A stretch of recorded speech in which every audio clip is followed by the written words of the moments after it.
John Laszlo's DNA using WikiTree and some other tools.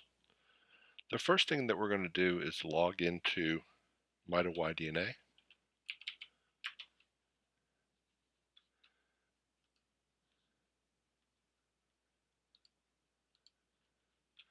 And now we're going to log into gedmatch.com.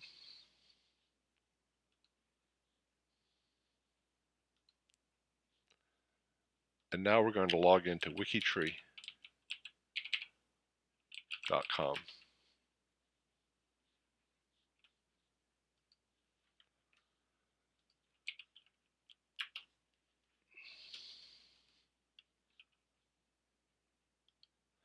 And if you're not registered at those sites, then you want to log in and you want to become a registered user of those sites. Now we're going to go to John Laszlo's profile.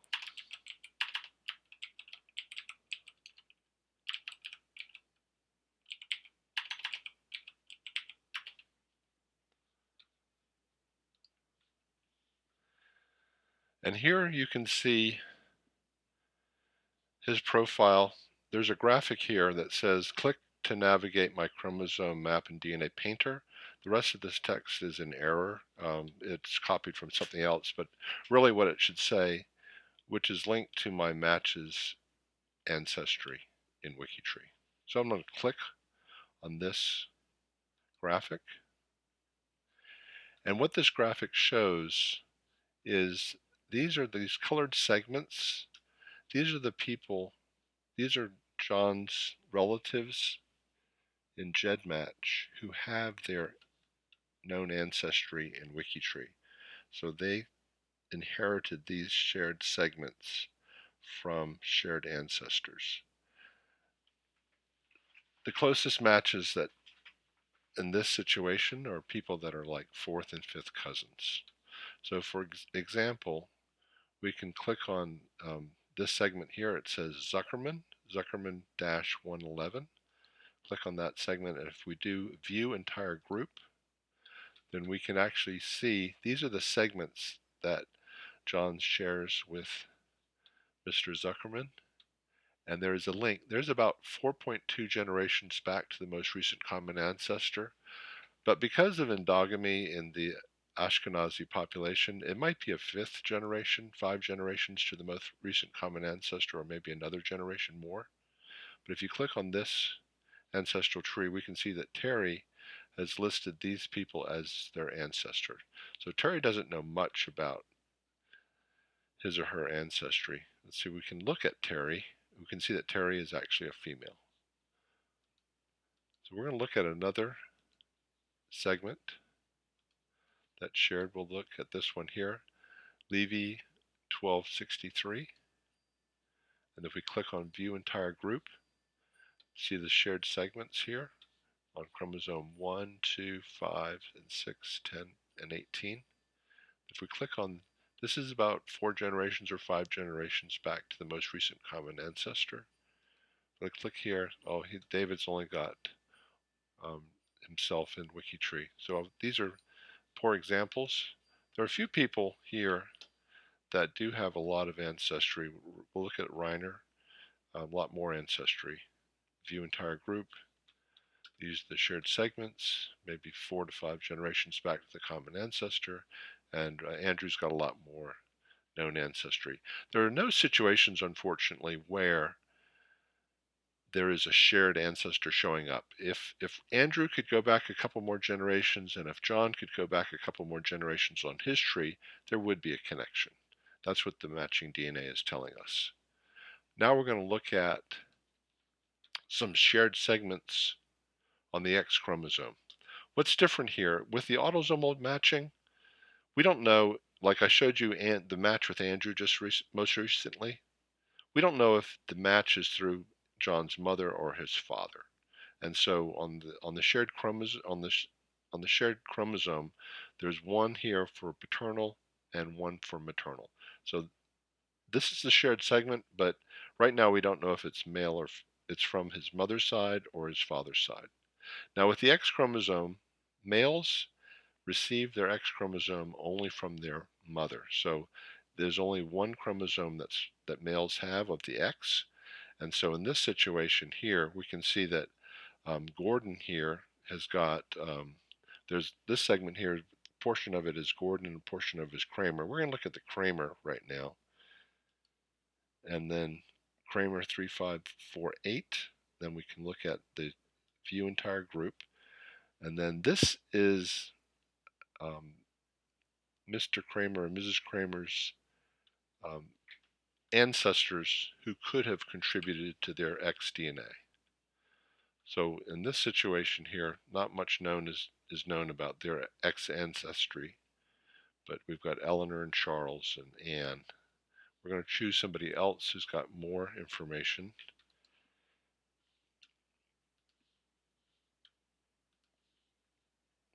Look at this Seacrest, view entire group, then look at their ancestry.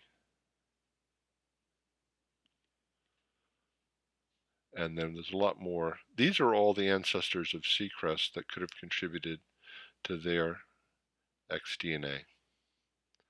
If we click on any of them, let's click on Charlotte here. And then we can see that BJ Seacrest, and BJ is a female. And so they are an X chromosome cousin to John. But unfortunately, there's nothing in the ancestry. These are the ancestors who could have contributed to her X chromosome. None of these names show up in John's ancestral tree, or the people that could have contributed to John's X chromosome.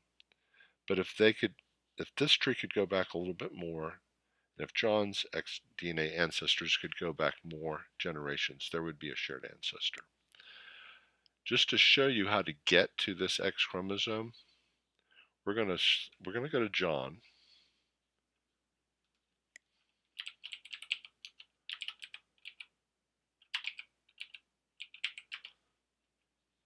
Go to John. And if we go to his name, he's Laszlo 21. We go to DNA. We can look at DNA ancestors. And if we click on X chromosome, then we see the ancestors who could have contributed to John's X chromosome.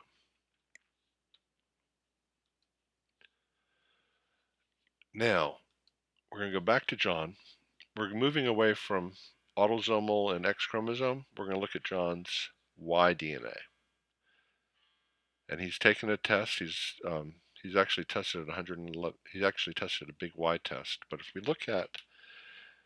click on his MitoY DNA ID, and we can see his results.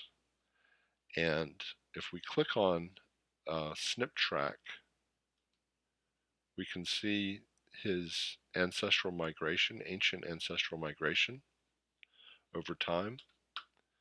If we click on show, now we can, so everyone on Earth descends from a male who was in Africa, but if we can migrate this male, there's where he was approximately 210,000 years ago, and we can migrate this person out of Africa into the Middle East, then over to Europe. This is now we're 6,400 years ago, and then we can take him all the way to the 1500s or so.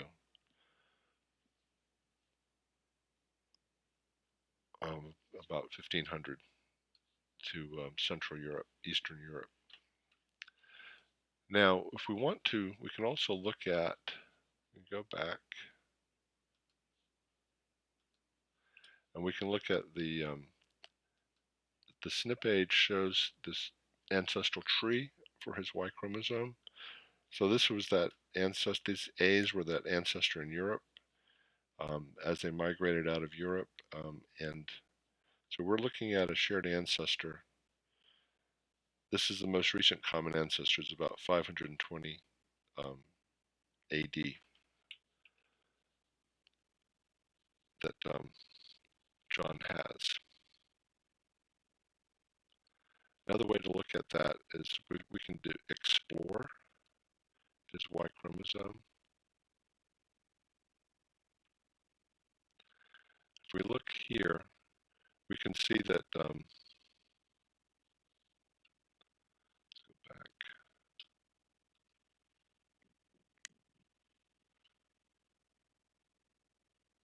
So John is BY13145, or actually he's FR-FT 112418. There are two people on Earth right now that have that same SNP or mutation on the Y chromosome. The ancestor is BY13145, and they are both, there's an Epstein here and an Epstein here, and then the ancestors for that are also an Epstein and the ancestor. And that's what makes me suspect that John descends from the Epstein line. And then go further back, and if we can do a toggle axis, and this actually shows some years here with the toggle axis, and we can still keep going back a little bit further. These are all direct male line cousins, but very distantly. So like this person here lived over 2,000 years ago, but these Epsteins were much more recent. And these colors show where these mutations on the Y chromosome have been found, these SNPs on the Y chromosome. Now we're going to go back to John. We're going to look at his mitochondrial DNA. We click here. We can see his, what they call the differences from the Revised Cambridge Reference Sequence, RCRS, Revised Cambridge Reference Sequence. Hypervariable region 1, hypervariable region 2. And we can see his ancestral migration for the direct female line. And he is an I1C1A, which is only about 2% of the European population belongs to this I group. So, but the I group is right here. And then it breaks into I1 and I2 and I3. And we're going to go back. We're going to look at SNP age. We can see that this I1C1A, this group, and this is the ancestry. This group is almost 1,000 years old. And we'll go back. And this is not viewable. This area here is not viewable to the public because the coding region codes for proteins. And there's about a 1 in 200 chance that it could show a mutation that is health related. So it doesn't display publicly, but you get to see differences with other people. Now, if we wanted to, this may or may not work, but if we're going to look at, first we're going to do is copy his mitoY-DNA ID. We're going to click on Tools, and then Mitochondrial. We're going to look at, we're going to try to find his matches that he has. And then we're going to paste. We're going to look at HVR2, and we'll look at all differences that are, let's say, 5 differences. And then we click on DNA match. We're only finding one person, which is him. Let's try to extend it out.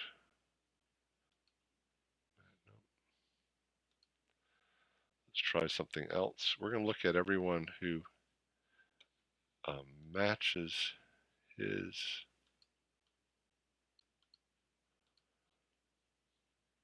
haplogroup.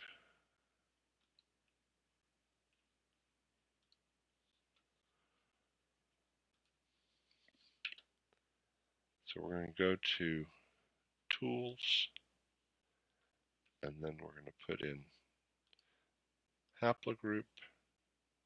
We're going to say equals mitochondrial DNA. Paste. We're going to see everyone who belongs to the I1 group. There's only two. Oh, I see. We want to do start with. Not equals starts with I1. So these are people that belong to this group here. And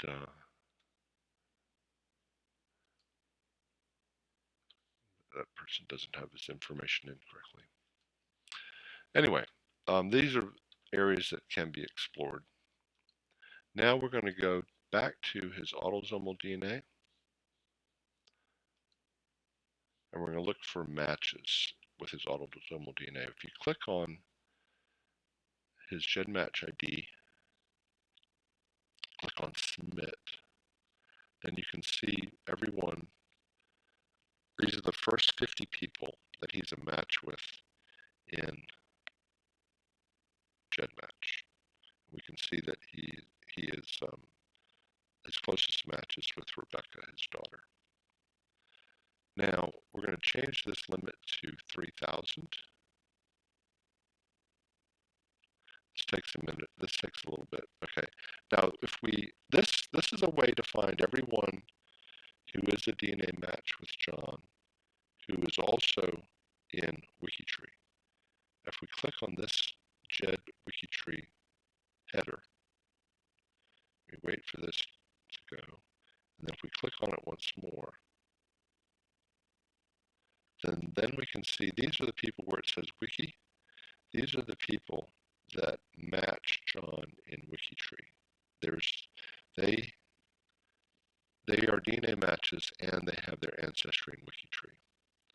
Now, if we wanted to see, first we're going to look at one of these persons' trees in WikiTree. So there's Andrew's tree in WikiTree. Now we're going to look at the shared DNA that they both have. So there's John. Okay, so we're going to copy. We've got John Laszlo's WikiTree ID. We're going to copy that. Okay, so there's the WikiTree ID. Copy. Actually, the way that we can do this is we're going to, let's go back to, we'll look at Andrew,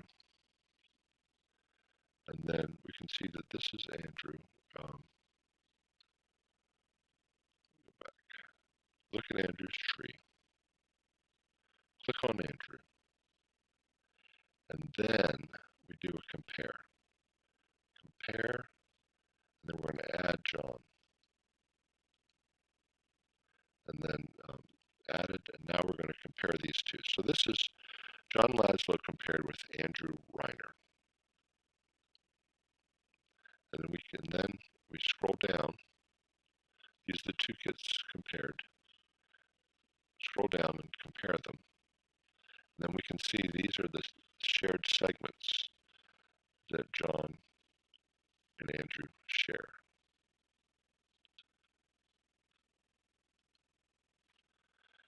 And that's the gist of some of the things that you can do, but you can also play around a great deal with a lot of this information here. So like we've got John's GEDmatch ID. If we wanted to see his admixture, we can click on free tools and look at admixture. We can select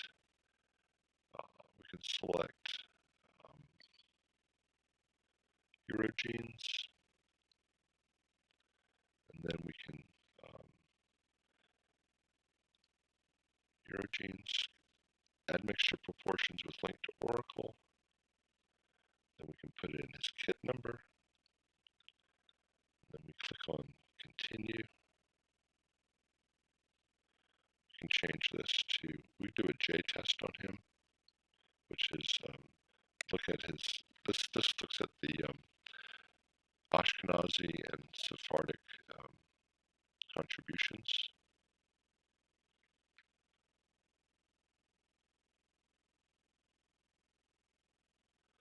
Wait for the results.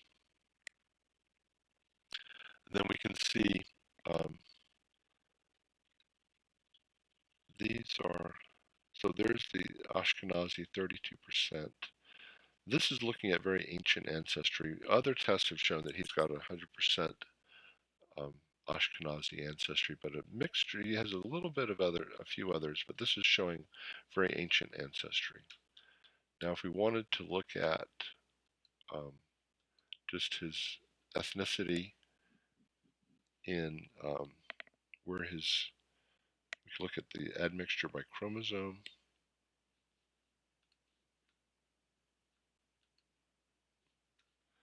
Kit number, paste, 36.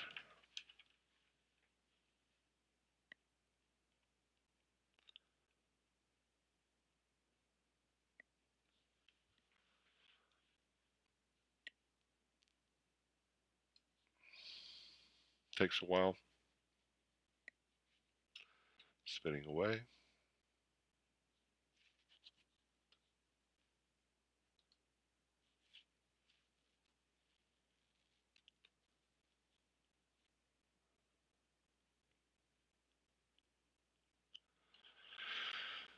I've never seen it take this long.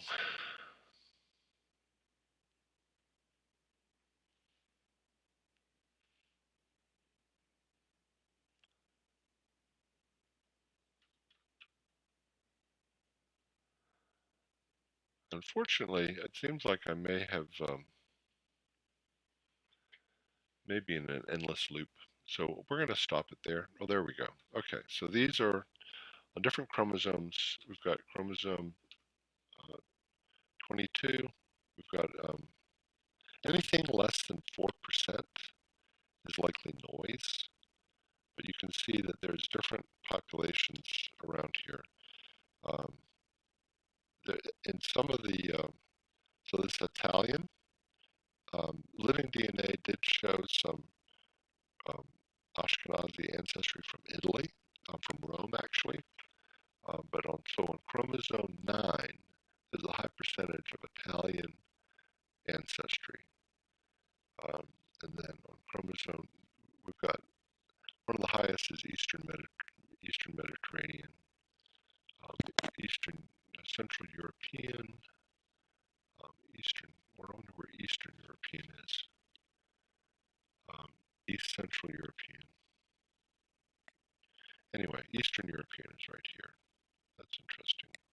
Those are kind of low, but Eastern Mediterranean is quite high.